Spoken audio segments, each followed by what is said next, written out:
నమస్తే అన్న, అందరికీ నమస్కారం. ఈరోజు తెల్లవారుజామున కువైట్ పైన ఇరాన్ దాడి చేసిన విషయం అందరికీ తెలిసిందే. ఈ నేపథ్యంలో కువైట్ రక్షణ మంత్రిత్వ శాఖ కీలక ప్రకటన చేసింది. వివరాల్లోకి వెళితే శనివారం నాడు కువైట్ గగనతలంలోకి దూసుకువచ్చిన 7 ఇరాన్ యొక్క బాలిస్టిక్ క్షిపణులను సాయుధ దళాలు గుర్తించి పలు నివాస ప్రాంతాలపైన వాటిని అడ్డుకున్నాయని, దీని ఫలితంగా శిథిలాలు నేలక్కులాయని చెప్పి రక్షణ మంత్రిత్వ శాఖ ప్రకటించింది.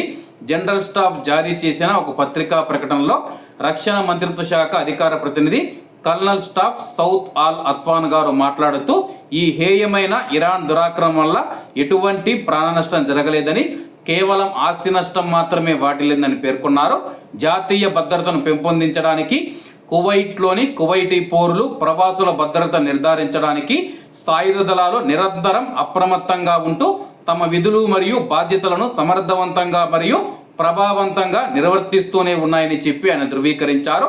అలాగే ఇరాన్ ప్రయోగించిన మిసైళ్లు మరియు డ్రోన్లను వైమానిక రక్షణ వ్యవస్థలు విజయవంతంగా అడ్డుకున్నాయని చెప్పి, అయితే వాటి శకలాలు పడటం వల్ల శనివారం తెల్లవారుజామున 3 అగ్ని ప్రమాద ఘటనలు చోటు చేసుకున్నాయని చెప్పి జనరల్ ఫైర్ ఫోర్స్ అధికార ప్రతినిధి బ్రిగేడియర్ మహమ్మద్ బదర్ ఇబ్రహీం గారు ప్రకటించారు. గగనతలంలోనే శత్రువుల దాడులను తిప్పికొట్టిన సమయంలో కింద పడిన శకలాల కారణంగా 2 చోట్ల భారీగా మంటలు చెలరేగాయని వివరించారు. సమాచారం అందిన వెంటనే రంగంలోకి దిగిన ఫైర్ ఫోర్స్ సిబ్బంది ఇతర రక్షణ విభాగాలతో సమన్వయం చేసుకుంటూ పరిస్థితిని అదుపులోకి తెచ్చారని, ఆయా ప్రాంతాలలో భద్రతను కట్టుదిట్టం చేశామని తెలిపారు.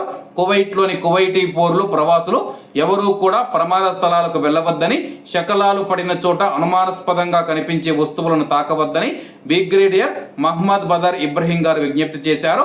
ఇలాంటి ఘటనలు లేదా వస్తువులను గమనించినట్లయితే ప్రజలు భద్రతా దృష్ట్యా తక్షణమే ఎమర్జెన్సీ హాట్లైన్ నెంబర్ 112కు సమాచారం అందించాలని, దీనివల్ల రక్షణ బృందాలు సకాలంలో స్పందించి తగిన చర్యలు తీసుకునే అవకాశం ఉందని ఆయన స్పష్టం చేశారు.